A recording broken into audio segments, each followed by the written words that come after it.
చాలా మంది పెళ్ళిళ్ళు చేసుకునే సందర్భంలో ఆ యొక్క ఇంగ్లీష్ లెటర్స్లో ఆల్ఫాబెట్స్ ఉంటాయి.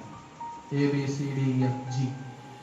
ABCDEFG మన యొక్క ఆల్ఫాబెట్స్ మనం జ్ఞాపకం చేసుకోగలిగితే A స్టాండ్స్ ఫర్ ఏజ్. ఇరువైపు ఉన్నటువంటి వధువుల ఏది చూస్తూ ఉంటాం, వయస్సు ఇద్దరికి సరి తోగుతుందా లేదా అనే ఆలోచన కలిగిన వారిగా ఉంటాము. B స్టాండ్ ఫర్ బ్యూటీ, లేదంటే హ్యాండ్సమ్, అమ్మాయి అందముగా ఉన్నదా లేదా, అబ్బాయి అందముగా ఉన్నదా లేదా అనేటువంటి విషయాన్ని చూస్తూ ఉంటాం.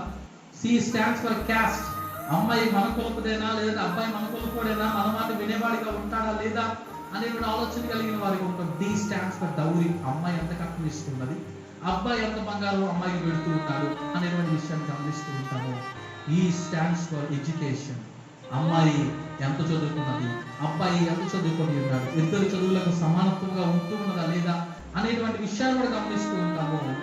అదేవిధంగా F స్టాండ్స్ ఫర్ ఫ్యామిలీ, అమ్మాయి యొక్క కుటుంబీకులు మంచోళ్ళ కాదా, అబ్బాయి యొక్క కుటుంబీకులు మంచోళ్ళ కాదా, వాళ్ళ తల్లిదండ్రులు ఎలాంటి వారు, వాళ్ళ ముత్తాతలు ఎలాంటి వారు అనేటువంటి విషయాన్ని మనం పరిశీలిస్తూ ఉంటాం.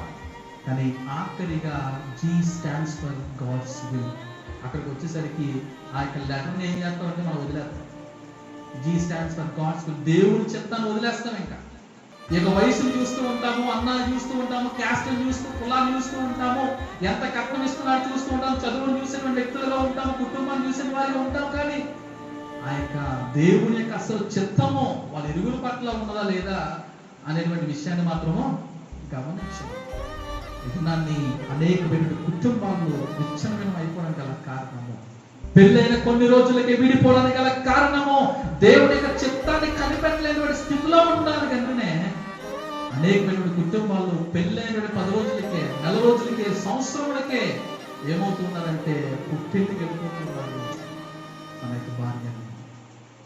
దయచేసి గమనించండి, ఇది కేవలం వివాహం ఇష్టమే కాదు, నువ్వు వీళ్ళు కట్టుకునేటువంటి విషయం కావచ్చు, లేదంటే నీకు కుమారులకు ఒక భవిష్యత్తు మార్గాన్ని చూపించేటువంటి పరిస్థితి కావచ్చు, లేదంటే నీ భక్తి జీవితమే కావచ్చు, లేదా నీ శారీరకమైన జీవితమే కావచ్చు. ఏ పరిస్థితి అయినప్పటికీ కూడా నీవు దేవుని యొక్క చిత్తాన్ని నువ్వు కనుగొనగలిగితే, ఖచ్చితంగా ఆయన చిత్తం ఏంటో నువ్వు తెలుసుకొని వాటిని బట్టి నువ్వు ప్రార్థన చేయగలిగితే, ఖచ్చితంగా రహస్యం ముందు చూచుచున్న తండ్రి నీకు ప్రతిఫలం దయచేయబోతున్నాడు.